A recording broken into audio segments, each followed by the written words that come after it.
بهم. فلا يتكلم أحد بموت رسول الله إلا ضربته. جئتك أؤمن بالله وبرسوله وبما شئت به فقد أعذرت إليكم وأعذرتموني.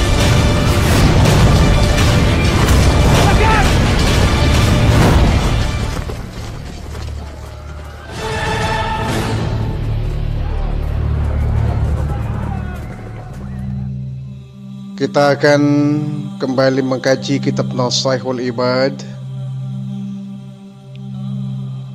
sampai makalah yang ketujuh. Ada 5 sifat-sifat tercela ucapan dari sahabat baginda Rasulullah sallallahu alaihi wasallam, yaitu Sayyidina Ali bin Abi Thalib karamallahu wajhah, di mana beliau berkata, laula khamsu khisalin lasaran nasu kulluhum salihina. Jika bukan karena 5 sifat tercela ini, niscaya manusia akan selamat dari kehancuran. Jika bukan karena 5 sifat tercela ini, manusia akan selamat dari kehancuran. Dengan kata lain, 5 sifat ini apabila melekat dalam diri manusia, maka dia akan mengalami kehancuran. Yang pertama, kata Sayyidina Ali, yang bisa menghancurkan manusia, sifatnya yang pertama al-qana'atu bil jahli, yaitu merasa puas dengan kebodohan. Merasa puas dengan kebodohan merupakan sifat yang menghancurkan manusia. Sifat yang bisa menghancurkan dan merusak kehidupan manusia. Merasa puas di dalam kebodohan. Bodoh tapi puas, tak berilmu tapi bangga. Ini kan menghancurkan itu. Sementara kita sudah berilmu pun tidak boleh puas, tidak boleh merasa bangga dengan ilmu yang sudah kita dapati. Sebab apa? Kalau kita sudah merasa puas dengan apa yang sudah kita miliki, kita sudah merasa bangga dengan ilmu yang kita peroleh, maka kita tidak akan terangsang untuk terus mencari ilmu-ilmu berikutnya. Kita akan berhenti sampai di situ, yang artinya kita juga akan tertinggal. Semakin kita meraih ilmu, maka kita akan semakin merasa bahwa kita orang yang butuh, kita merasa bodoh. Semakin banyak ilmu yang kita dapati, kita akan semakin merasa bahwa kita sangat teramat bodoh. Sebab itu kita tidak boleh merasa puas dengan apa yang sudah kita peroleh. Inilah bedanya dengan harta, ya. Kalau harta, kita harus qanaah, harus merasa cukup dengan apa yang Allah berikan kepada kita. Tetapi kalau dalam hal ilmu, kita harus merasa kurang. Kita harus tamak dan rakus. Karena semakin banyak ilmu-ilmu baru yang kita peroleh, kita akan merasa betapa bodohnya kita, betapa kurangnya kita. Apalagi ilmu belum dapat, masih dalam kondisi tidak tahu, kondisi bodoh, kondisi awam, kemudian kita puas, maka kita akan berhenti total itu. Tidak ada gairah untuk mencari ilmu. Orang kalau sudah tidak ada gairah mencari ilmu, artinya dia menjadi orang yang paling sengsara, orang yang paling merugi karena hidupnya dalam kebodohan. Kita berilmu saja nggak boleh berhenti sampai di situ untuk mencari ilmu, apalagi kita masih belum berilmu. Kalau kita masih belum berilmu, masih awam, masih bodoh, kemudian enggan untuk mencari ilmu, ya sudah. Karena ibadah pun tanpa dasar ilmu akan tertolak ibadahnya. Dengan ilmu kita bisa mengetahui apa-apa yang belum kita ketahui. Ini sebabnya mencari ilmu dalam agama Islam adalah hukumnya wajib, baik itu laki-laki maupun perempuan. Sebelum R.A. Kartini mencanangkan emansipasi wanita, bahwa wanita Indonesia harus sejajar dengan laki-laki, sebelum Raden Ajeng Kartini mencanangkan satu program ini, Islam sudah memberikan program jauh-jauh sebelumnya, tolabul ilmi faridatun ala kulli muslimin wal muslimatin, bahwa mencari ilmu hukumnya wajib baik laki-laki maupun perempuan.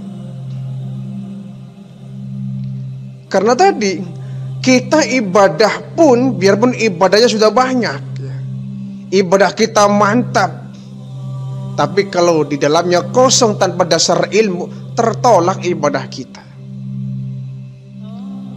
Lalu bagaimana kita bisa melaksanakan sholat sementara kita tidak tahu bagaimana cara sholat, rukun sholat, yang membatalkan sholat seperti apa? Kalau kita nggak tahu tentang itu, bagaimana kita bisa sholat dengan baik? Kita berpuasa, tapi kita tidak tahu yang membatalkan puasa seperti apa, cara berpuasa bagaimana. Ya, gimana kita akan diterima puasa kita? Kita berzakat, nah kita nggak tahu cara berzakat, syarat-syarat zakat, bagaimana gitu. Kita haji umroh, apalagi ada tata caranya. Kalau kita awam nggak ngerti caranya, dan kita berhenti tidak mau mencari pengetahuan tentang itu, nggak akan diterima ibadahnya. Sehingga ini akan menghancurkan kehidupan manusia, sifat tercela yang akan menghancurkan manusia. Bangga puas dengan kebodohan dalam dirinya, sementara bangsa kita bisa maju, bisa sukses, bisa bersaing dengan bangsa-bangsa yang lain kalau para generasi muda kita dibekal dengan ilmu pengetahuan yang optimal, yang maksimal. Bangsa kita akan kerdil, tidak akan mampu bersaing. Nanti seperti katak dalam tempurung, merasa hebat di kandang sendiri. Kalau anak-anak muda kita, mereka sudah males untuk mencari ilmu. Ini akan menghambat pembangunan bangsa kita. Jadi betul kata Ali bin Abi Thalib ini. Orang kalau sudah bodoh dan bangga dengan kebodohannya, dia bodoh dan dia sombong dengan kebodohannya, dia berhenti dengan kebodohannya, bahkan dia merasa puas dengan kebodohannya, ya Masya Allah, bodoh puas.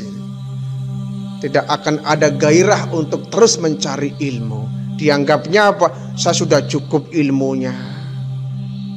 Dia merasa bahwa ilmunya sudah mapan, ya. Tidak perlu lagi mencari ilmu-ilmu yang selanjutnya. Dia akan terjebak dengan kebodohannya sendiri. Ini akan menghancurkan kehidupan manusia.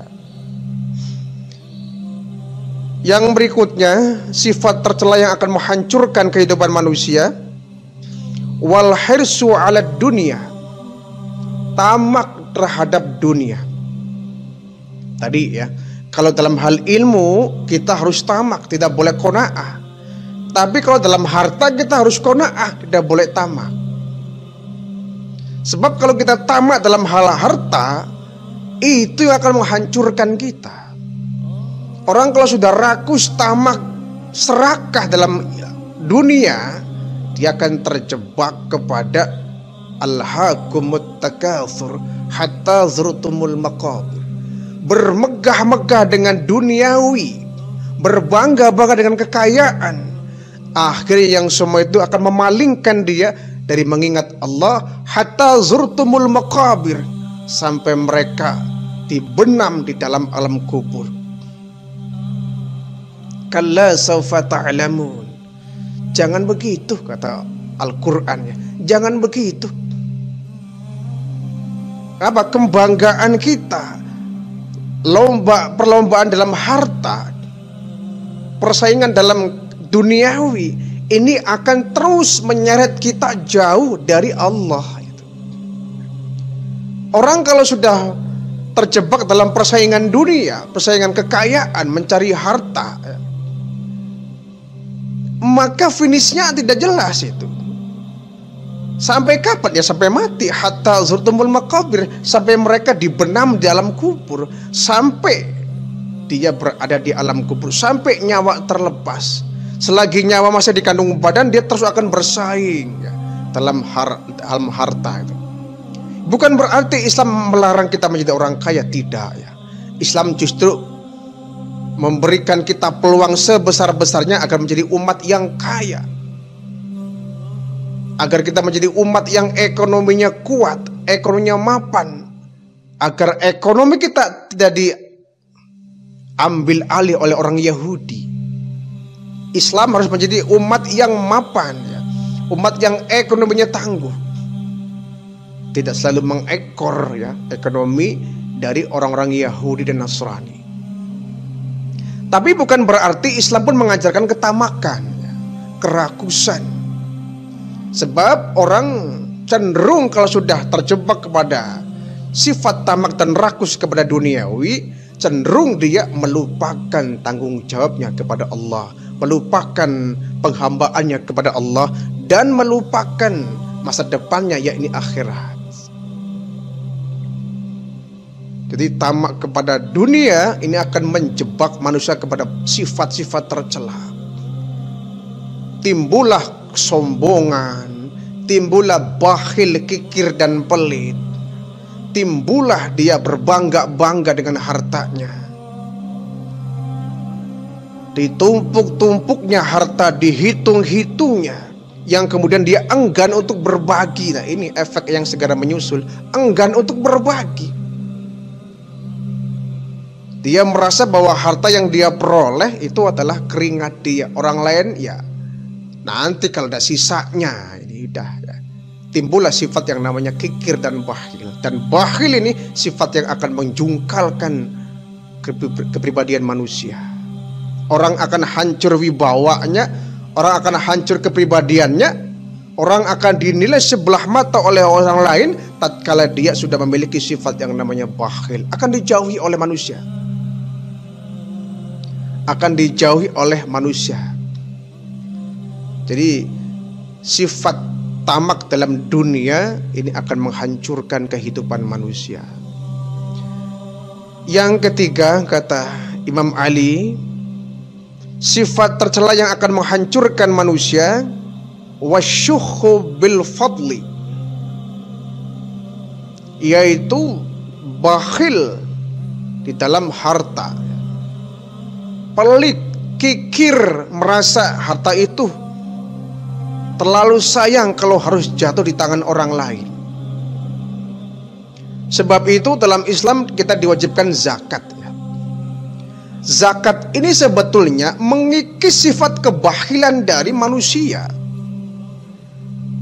Dengan berzakat kita diajarkan oleh agama agar kita mau berbagi kepada sesama yang memang membutuhkan. Mestinya seorang muslim dengan dididik dia dengan zakat, baik zakat fitrah maupun zakat malnya, dia dididik agar menjadi orang yang dermawan, suka memberi, suka berbagi. Kadang-kadang jangankan berbagi untuk orang lain, zakat pun kadang-kadang dia enggan ya, terlalu sayang itu. Zakat fitrah, cari berasnya yang paling jelek gitu kan. Dia berpikir, harta ini kan beras yang saya zakat ini kan untuk orang lain, dah ngapain yang bagus-bagus. Kan mestinya yang dizakatkan itu minimal adalah sama dengan apa yang kita konsumsi setiap hari. Yang kita makan beras itu sama minimal dengan zakat itu. Lebih bagusnya kalau zakat fitrah ya, beras yang kita zakatkan itu, yang kita bayarkan harus lebih baik dari apa yang kita makan sehari-hari. Jangan sampai kita makan dengan menggunakan beras yang paling bagus, yang paling berkualitas. Saat zakat fitrah, cari beras yang paling jelek. Ini kan berbagi zakat, tetapi dia masih pilih-pilih ya. Masih timbang-timbang, masih hitung-hitungan. Dia orang bakhil itu jangankan dia memberi kepada orang, zakat pun dia masih hitung-hitungan. Dia mau memberikan sodakoh ya, ngisi kotak masjid. Uangnya tuh ada yang ratusan, ada yang 50-an. Cari yang paling kecil berapa? 5.000. Padahal uangnya di dompet itu ratusan ribu, 50.000. Dia ambil yang paling receh berapa? 5.000. Subhanallah. Padahal dia berinfak, dia bersedekah itu. Zahirnya dia memberi untuk masjid, tapi secara hakiki itu kembali pada dirinya. Cuma orang kadang kurang berpikir ke sana ya, kurang berpikir. Akhirnya yang kita zakatkan, yang kita sedekahkan ya bukan yang terbaik yang kita miliki. Terkadang ada panitia ya, bakti sosial, memberikan sumbangan kemanusiaan bagi saudara kita yang terkena musibah, banjir misalkan ya, gempa misalkan, atau gunung meletus. Datanglah itu para panitia ya untuk barangkali mempersilahkan masyarakat yang memiliki baju-baju yang layak pakai itu. Kita kadang ketika memberi itu, memberi baju untuk saudara kita yang terkena musibah, cuma cari yang paling lecek, cari yang paling sudah lama nggak kita pakai. Iya, kalau emang dia barangkali pas-pasan pendapatannya nggak jadi masalah. Kalau dia orang kaya misalkan, hartanya berlimpah, kenapa sih nggak kemudian beli yang baru untuk saudara kita yang terkena musibah? Kita sortir itu lemari, cari yang paling lecek, cari yang paling rusak, cari yang paling nggak layak pakai. Kita sumbangkan kepada panitia bencana alam, masya Allah gitu kan. Karena dia berpikir bahwa baju ini untuk orang lain ini. Nggak kemudian sudahlah, meskipun panitia menyarankan kita untuk berbagi ya dengan baju yang layak pakai, kalau kita punya kelebihan rezeki, kenapa tidak kita membeli yang baru? Kita beli baju yang baru untuk diberikan kepada mereka, saudara kita yang terkena musibah. Itu terbaiknya begitu. Tapi umumnya itu kan, ketika ada panitia baksos ya, mengumpulkan pakaian layak pakai, kita dadak sortir lemari kita yang paling sudah nggak lama kita pakai, sudah lecek, kita bau apek kita ambil ya, kita bau kecoa kita ambil, itu dikasihkan kepada orang. Masya Allah, itu kan penghinaan juga ya. Mentang-mentang dia sedang dalam kondisi kesusahan, yang kita beri adalah sesuatu yang nggak layak kita pakai. Jadi bagus atau tidaknya benda yang kita beri kepada orang itu akan menentukan nilai pahala yang kita dapatkan. Semakin bagus benda yang kita kasih kepada orang, semakin manfaat benda yang kita beri kepada orang, semakin besar pula nilai pahala itu. Tidak sama. Tidak sama orang yang bersedekah baju layak pakai dengan orang yang bersedekah baju yang masih baru, ya jelas beda. Jelas beda pahalanya yaitu. Kalau kita beli yang baru itu ada perjuangan kita mengeluarkan uang. Tapi kalau kita bersedekah baju layak pakai umpama dengan baju kita sortir dari lemari kita, itu kan berarti kita nggak modal, hanya membuang saja itu. Membuang saja baju-baju kita yang sudah nggak layak pakai di lemari kita. Orang bakhil tuh begitu. Ya masih mending dia masih memberi. Kadang ada orang yang terlalu sayang itu, sampai baju selemari numpuk itu, sampai padat lemari kita. Orang lain misalkan, Bu, barangkali ada baju yang masih bagus layak pakai, nggak ada itu. Nggak ada, Pak, barangkali ada baju, celana, sarung, kain nggak kepake, bisa disumbangkan, nggak ada. Padahal di lemari sampai padat itu, lemari sampai padat. Eman dia lah, sayang dah. Sayang kalau harus dikasih ke orang. Ini kan belinya pakai uang, ini kan belinya pakai duit. Ini orang yang bakhil tuh. Orang yang bakhil itu benda yang sudah nggak terpakai pun terlalu sayang kalau harus jatuh di tangan orang lain. Terlalu sayang kalau harus jatuh di tangan orang lain, padahal di rumah kita sudah nggak kepake itu. Buat apa yang nggak kepake, kan bikin sampah gitu. Kasihkanlah kepada orang yang kira-kira membutuhkan. Kita punya sepeda ini ya, sepedanya itu sudah agak rusak misalkan. Ya mesti kalau rusak daripada di rumah kita bikin sesek, kasihkan kepada orang gitu. Tapi kalau orang dasarnya bakhil dan pelit, sepeda rusak pun eman kalau harus dikasihkan kepada orang. Ini kan sepeda belinya pakai uang, pakai duit. Masya Allah, itu orang bakhil. Tamu datang ke rumah dia, padahal di kulkas itu banyak minuman-minuman yang enak, yang lezat. Tamu datang ke dia cukup disidangkan air putih. Masya Allah ya. Eman, ini minuman bagus, ngapain kita harus memberikan kepada orang? Tapi juga tamu kan paling sebentar, nggak usah pakai minuman yang enak gitu. Ini kelamaan ngobrolnya. Ini orang bakhil. Dia terlalu sayang kepada hartanya, sampai-sampai dia nggak rela kalau hartanya dinikmati oleh orang lain. Na'udzubillah min dzalik. Jadi sifat bakhil, was-sukhu bil fadli. Orang yang punya sifat bakhil dalam hartanya, maka dia akan dihancurkan dari sifat itunya.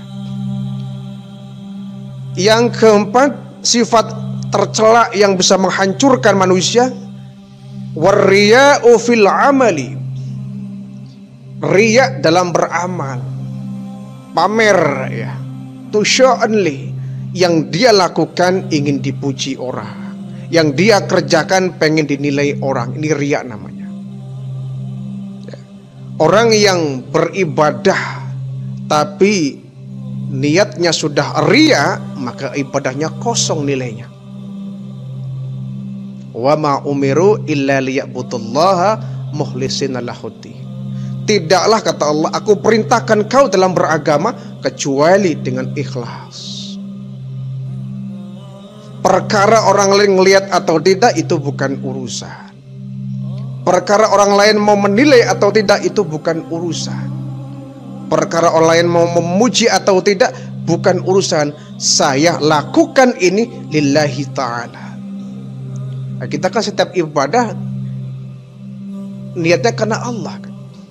Kita sholat lillahi ta'ala, kita puasa lillahi ta'ala, kita zakat lillahi ta'ala, kita haji lillahi ta'ala. Diniatkan karena Allah. Jangan sampai ketumpangan niat-niat yang lain yang bisa menghancurkan nilai pahala ibadah yang kita laksanakan. Bahkan Nabi mengatakan bahwa riya ini syirik kecil ya. Aku khawatir, kata baginda Rasul, bahwa sepeninggalku nanti mereka akan terjebak kepada syirik kecil. Sahabat nanya, ya Rasul, syirik kecil itu seperti apa? Syirik kecil itu adalah tatkala mereka beribadah, niatnya terbagi dua, niat kepada Allah dan ketumpangan niat-niat yang lain. Syirik kecil artinya apa? Ketika kita beribadah menduakan Allah, ya walaupun bukan syirik yang sebenarnya, tetapi niatnya bukan karena Allah 100%. Ada niat yang lain yang membuntuti niat karena Allah. Ini kan berbahaya. Lambat laun niat karena Allah akan bergeser menjadi niat-niat karena faktor-faktor lain. ya, kita menyumbang ke masjid, ya, masjid sedang direnovasi, kita nyumbang. Jangan niatnya agar kita nanti namanya diumumkan. Kalau niat kita supaya nama kita tenar dengan kita berinfak, bersedekah, nama kita diumumkan, kemudian nama kita tenar, nama kita viral, lah ini sudah niatnya bukan karena Allah Subhanahu wa Ta'ala. Terkadang ada ya, mohon maaf tuh, YouTuber yang dia bikin kontennya memberi, bersedekah, berinfak, berbagi kepada sesama, tapi niatnya bukan karena Allah, tapi apa? Untuk bikin konten supaya ditonton orang, supaya di like orang, supaya dikomentari orang.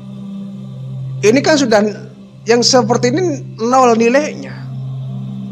Boleh kita bikin konten yang isinya memberi, berbagi kepada sesama, tapi jangan sampai sama sekali tidak ada niat karena Allahnya.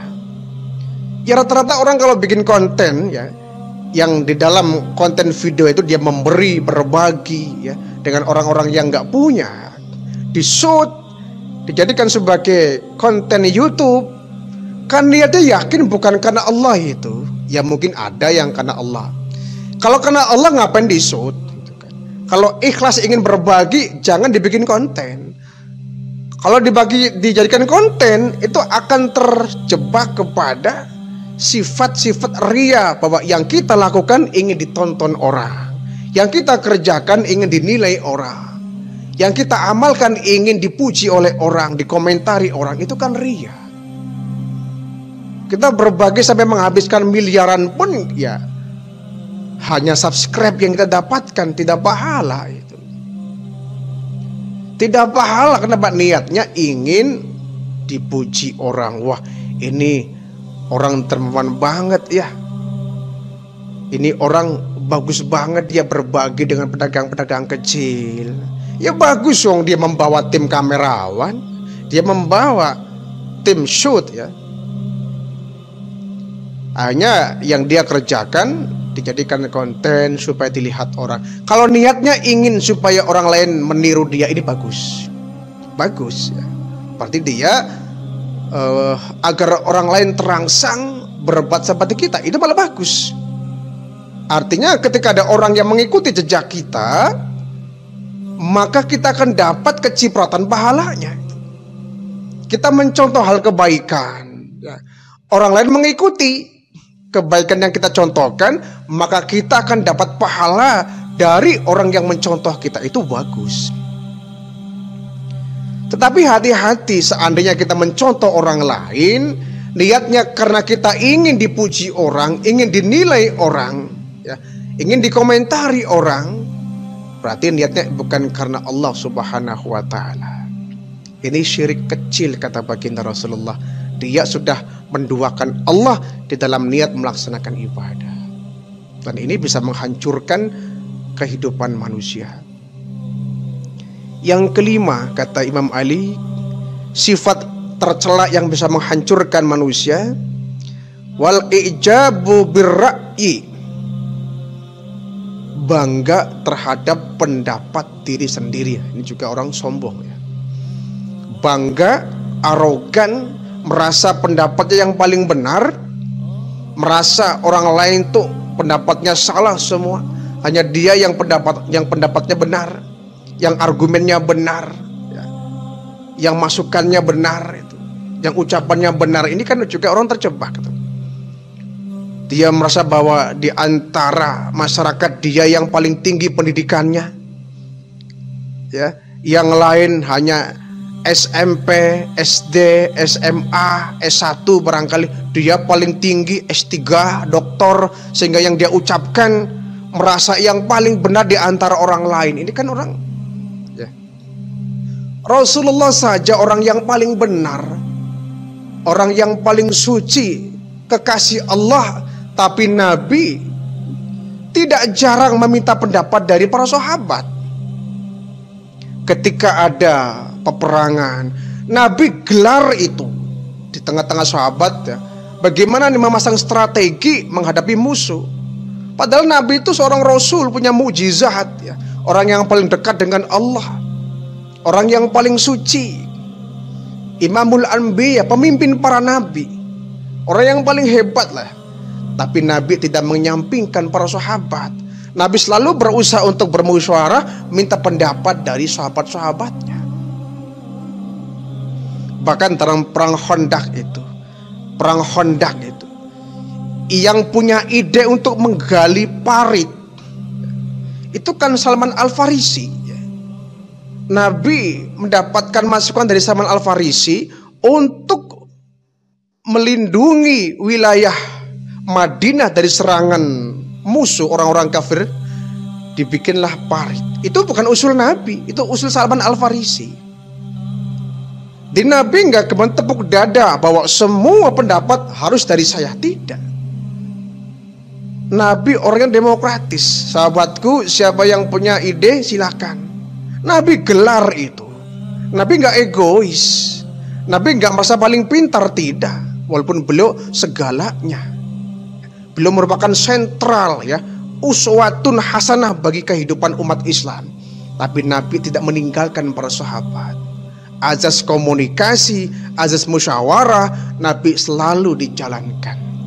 Lah kita apa? Kita apaan dibanding dengan ilmunya baginda Rasul? Sepintar-pintarnya kita, nggak ada apa-apanya dibanding ilmunya baginda Rasulullah. Maka kita tidak pantas lah kalau kemudian kita merasa paling hebat pendidikannya, paling pintar. Kemudian ketika rapat kita paling dominan, kita paling menguasai. Pendapat lain diremehkan. Lah kamu sih tahu apa? Oh, pendidikan kamu rendah kok. Saya nih S3, doktor, profesor. Wah, ini. Ya. Masa dia profesor, doktor. Ada anak muda yang baru kuliah berpendapat, kamu ngerti apa? Anak masih baru kencur gitu. Hanya menyepelekan pendapat orang lain. Ini orang egois. Tidak baik yang seperti ini, sombong gitu. Dan sombong adalah perbuatan yang sangat dibenci oleh Allah Subhanahu wa taala, sebagaimana iblis yang sampai dilaknat oleh Allah karena dia merasa benar. Dia sombong di hadapan Allah, dia merasa nggak salah. Dia merasa pendapatnya benar. Asumsinya benar, argumennya benar. Jadi janganlah kita kemudian merasa bangga dengan ilmu kita yang menyebabkan kita merasa orang lain semua kecil di hadapan kita. Itu kesombongan yang luar biasa. Hargailah mereka walaupun mungkin pendidikan mereka di bawah kita, ya. Kalau mereka punya pendapat yang benar, punya asumsi yang benar, ya, punya argumentasi yang benar, yang kira-kira menguntungkan, kenapa nggak kita ambil?